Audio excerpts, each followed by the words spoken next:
अभिनंदन आपका, आप सबका एक बार फिर से मेरे शब्द संसार में।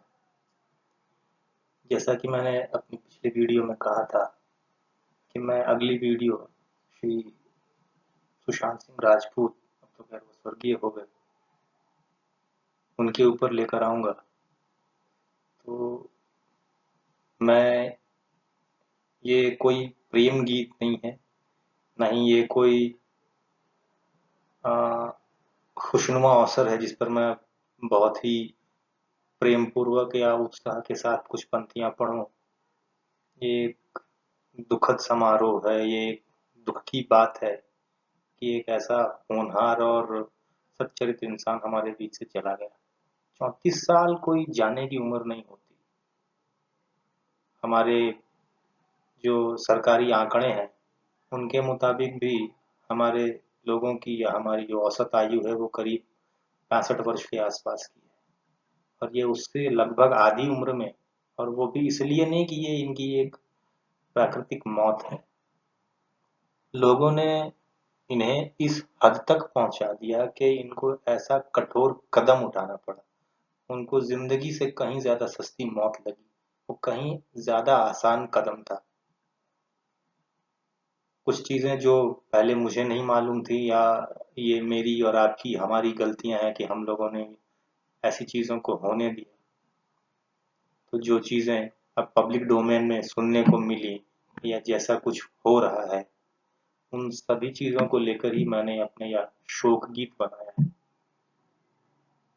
जब मैं इनके बारे में लिख रहा था, इनफैक्ट लिखने के पहले ही जब मैं वो सोच ही रहा था पंक्तियां, तो मुझे कई लोगों की बातें याद आई। मुझे सबसे पहले रामधारी सिंह दिनकर जी की बात याद आती है, जिसमें उन्होंने जनता के लिए सिंहासन खाली करने की अपील की थी।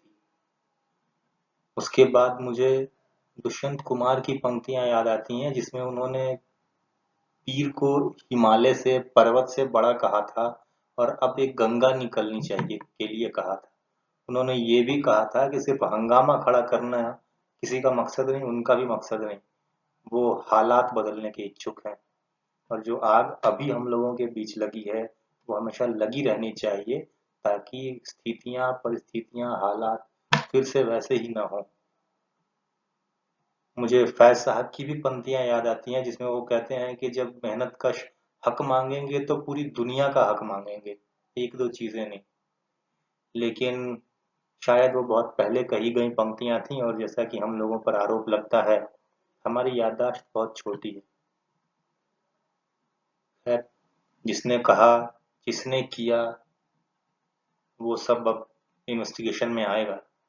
लेकिन बाकी लोग दुखी हैं, मैं भी दुखी हूँ। मैंने बहुत हद तक रोका अपने बातों को वीडियो के रूप में न लाने के लिए, लेकिन जैसा कि मैंने पहले ही कहा था, ये लाऊंगा। खैर, ये कविता तो जिस दिन मुझे ये खबर मिली उसके अगले ही दिन लिखी जा चुकी थी।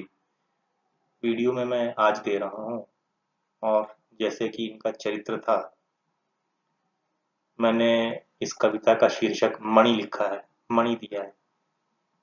उम्मीद है कि जो मैं कहना चाहता हूँ वो हम सभी के मन की बात हो। हम सबों के हृदय के तार से ऐसे शब्द एक समान झंकृत हो रहे हैं और आगे भी रहेंगे। तो बस मैं बिना कुछ कहे इस कविता का पाठ करूंगा, और फिर आप लोगों से आज्ञा चाहूंगा। इस बीच यदि मैं कुछ ऐसी बातें कहूं या मेरी कोई ऐसी पंक्ति जो आपको ठेस पहुंचे या आप मर्माहत हों, तो मैं शुरुआत में ही क्षमा प्रार्थी हूँ।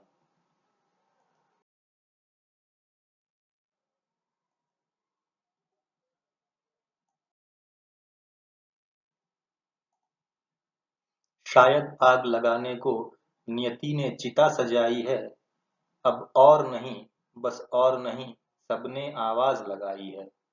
जब जन्म के पलने में पाँव को चूम बयार भी डोली थी, तब किसे पता था इस प्यारे संग एक संसार। बढ़ के दांव जो खेले थे, औरों के जख्म जो सीता था, किसे पता था उस यौवन का जीवन इतना रीता था। सब शोक समंदर पान किया, शिव भक्त स्वयं शिव बना रहा, ऊपर से अम्बुद शांत रहा, अंदर कोलाहल सना रहा।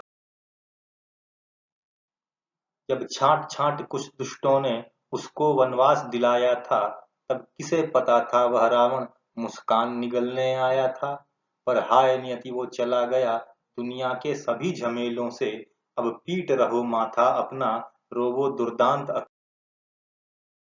जब नियति की स्वर्णिम मणियों की कीमत विश्व नहीं जाने, जब उसकी एक धरोहर को जग यूं ही व्यर्थ करे ना पहचाने, जब निकृष्ट जीव अपने लालच में डूब उसे इनकार करे, तब नियति ऐसे ही मणियों को ले हमसे व्यवहार करे। पर स्वर्ग नरक का स्वप्न दोष सब चुकता भू पर होता है, नियति की मणियों का प्रतिशोध मानव ही तो ढोता है। अब जाग चुके तो सोना मत, ये प्रतिशोध की ज्वाला है, इसके बाद जो आएगा जग वो होता बड़ा निराला है।